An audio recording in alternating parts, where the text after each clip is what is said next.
ஓம் முருகாவேல் முருகா வெற்றிவேல் முருகா. என் அன்பு குழந்தையே, சட்டென என்னுடைய தீபத்தை தொட்டு விட்டாய். சந்தோஷமான செய்தி உன்னை தேடி வரும், பெற்றுக்கொள். என்னுடைய தீபத்தின் ஒளி உன்னுடைய வாழ்விற்கு வெளிச்சத்தை கொடுக்கக்கூடியது. அதை தொட்டு வணங்கிய இக்கணமே உனக்கு சந்தோஷமான செய்தி தேடி வர உள்ளது. உன் மனம் மிகவும் எதிர்பார்த்த அந்த செய்தியை நீ கேட்டு மகிழ்ச்சியில் துள்ளப் போகின்றாய். நீ அனுபவித்த கஷ்டங்களுக்கு எல்லாம் முற்றுப்புள்ளியாகவும் இனி நீ பெறப்போகும் சந்தோஷத்திற்கு ஆரம்பமாகவும் அந்த செய்தி அமைந்தே தீரும். உன்னை யாரெல்லாம் கஷ்டப்படுத்தினார்களோ, தொல்லை கொடுத்து வேடிக்கை பார்த்தார்களோ, நீ நலமாக வாழக்கூடாது என்று தீய எண்ணங்களை எல்லாம் வைத்திருந்தார்களோ, அவர்களுடைய நிலையை மாற்றி அவர்கள் தானாக வந்து உன்னுடைய வாழ்விற்கு மிகப்பெரிய உதவிகளையும் நன்மைகளையும் செய்து தரக்கூடிய அளவிற்கு அவர்களிடத்தில் மாற்றத்தை கொண்டு வந்து விட்டேன். அவர்களின் மனதில் மாற்றத்தை கொண்டு வந்து உன்னுடைய வாழ்விற்கு ஏற்றவாறு அவர்களை தயார்படுத்தி விட்டேன். அவர்களுடைய கரங்களாலேயே அவர்கள் உனக்கு உதவி செய்வதும், அவர்களுடைய நாவினாலேயே அவர்கள் உன்னை புகழ்வதும், அவர்களுடைய செயல்களாலேயே உன்னுடைய வாழ்விற்கு முன்னேற்றத்தை கொடுக்கக்கூடிய அத்தனை நிகழ்வுகளும் பேரதிசயங்களாக இனி நிகழத் தொடங்கிவிடும். உனக்கு நலம் நினைத்தவர்கள் நன்றாக வாழ்வார்கள். என் அன்பு குழந்தையே, நீயும் உன்னுடைய குடும்பமும் சந்தோஷமாக ஒரு நல்ல நிலைமைக்கு வர வேண்டும், பிறர் மத்தியில் கௌரவத்தோடு தன்மானத்தோடு வாழ வேண்டும் என்று நினைத்தாயல்லவா? உன்னுடைய கனவு எல்லாம் கற்பனை எல்லாம் நிஜமாகும். இந்த முருகன் நான் அனைத்தையும் நிறைவேற்றி தருவேன். நிம்மதியில்லாத நிலை என்பது இனி உனக்கு இருக்காது.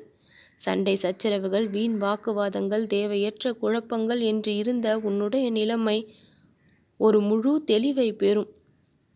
பௌர்ணமி நிலவானது ஜொலிப்பதைப் போல உன்னுடைய வாழ்க்கையும் ஜொலிக்கப் போகின்றது. முழு திருப்தியை பெற்று, முழு நிம்மதியை பெற்று, முழு அமைதியை பெற்று, உன்னுடைய வாழ்க்கை எல்லா விதமான சந்தோஷங்களையும் பெற்று முழு நிலவைப் போல ஜொலிக்க தயாராகிவிட்டது.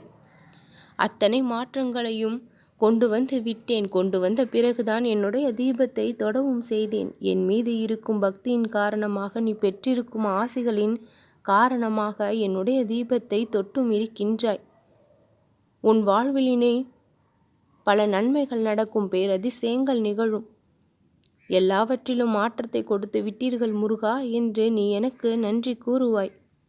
உன்னையே நீ அழகாக நினைத்து கொள்ளும் பொழுது உன்னுடைய எண்ணமும் செயலும் தானாக அழகாக மாறிவிடும். உன் மீது அக்கறை கொள்ள இந்த அறுபடை வீட்டு முருகன் என்றென்றும் இருக்கின்றேன் என்பதை மறந்து விடாதே. உன்னை பற்றிய தாழ்வு மனப்பான்மைகளை விட்டுவிட்டு நீ எவ்வளவு உயரிய திறமையெல்லாம் படைத்திருக்கின்றாய் என்று நீயே உன்னை உணர்ந்து கொள்ளக்கூடிய நேரம் வந்து விட்டது. உன்னை நீ எல்லா இடங்களிலும் முன்னிலைப்படுத்திக்கொள். உன்னுடைய மனம் உடைந்து போகின்ற அளவிற்கு எப்பொழுதும் அதை பலவீனமாக வைக்காதே. தைரியசாலியாக இரு. உனக்குள் இருக்கும் திறமைகளை எல்லாம் தைரியமாக வெளிக்கொண்டு வா. யாருக்கும் நீ பயப்பட வேண்டிய அவசியமில்லை. எதை கண்டும் அஞ்ச வேண்டிய அவசியமில்லை. உன் வாழ்க்கையின் மீது சலிப்பு வேண்டாம். உன் வாழ்க்கையின் மீது இனி உனக்கு ஒரு பிடிப்பு வரப்போகின்றது. காத்திருந்த விஷயங்கள் எல்லாம் கைகூடி எல்லா இன்பங்களும் ஒன்று சேர கிடைத்து வார்த்தைகளால் சொல்ல முடியாத அளவிற்கு சந்தோஷத்தை நீ அனுபவிக்கக்கூடிய அந்த பொன்னான நேரம் ஆரம்பமாக இருக்கின்றது.